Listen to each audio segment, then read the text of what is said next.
IsReal News. These are the morning headlines for Saturday, March 28th.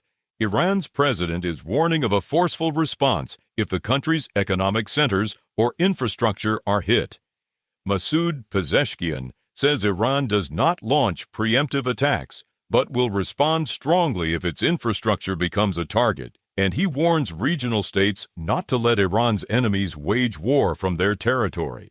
Pezeshkian also held a lengthy call with Pakistan's prime minister, with both sides discussing the war and peace efforts. Pakistan says Iran stressed that trust is needed for talks, while Egypt's foreign minister heads to Islamabad for a four-way meeting with Pakistan, Saudi Arabia, and Turkey focused on de-escalation. In a separate development, Iran claims it struck a Ukrainian-linked target in Dubai at the same time Ukrainian President Volodymyr Zelensky is signing security agreements in the Gulf. Iranian officials say the site contained a Ukrainian air defense system that had aided the United States. The claim comes as Zelensky deepens security coordination with Saudi Arabia and the United Arab Emirates and offers Ukrainian expertise in defending against Iranian drones and missiles.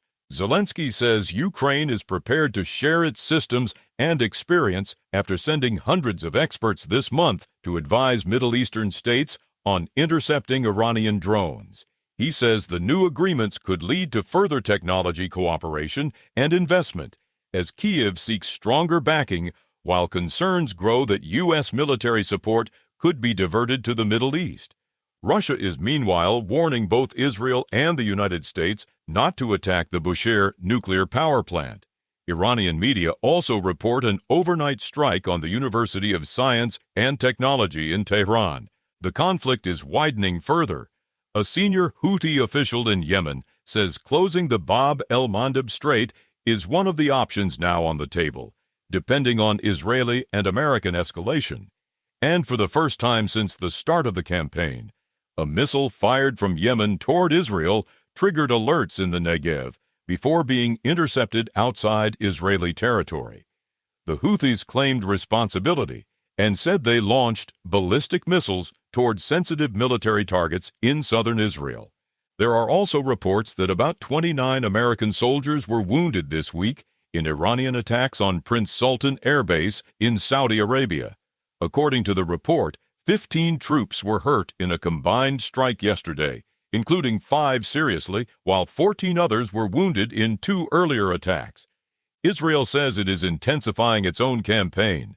More than 50 Israeli aircraft strike 3 areas in Iran in coordinated waves lasting hours, targeting infrastructure tied to the regime's nuclear weapons program, ballistic missiles, and arms production. Israeli officials say the attacks hit the heavy water facility in Arak, a unique explosives plant in Yazd, and additional military industries linked to weapons development and supply for Iran's proxy groups. In Lebanon, the Israeli military says it killed 2 senior Hezbollah operatives in Beirut overnight and struck dozens of Hezbollah targets from the air and sea across southern Lebanon. And in the West Bank, CNN says one of its camera crews was assaulted by Israeli soldiers while covering a settler outpost near Taysir. According to the report, soldiers pointed weapons at the journalists.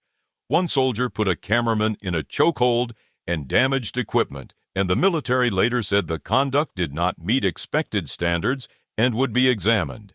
In Iran, a senior official tells the New York Times that Israeli strikes on 2 steel plants will severely damage the country's economy and make post-war recovery more difficult.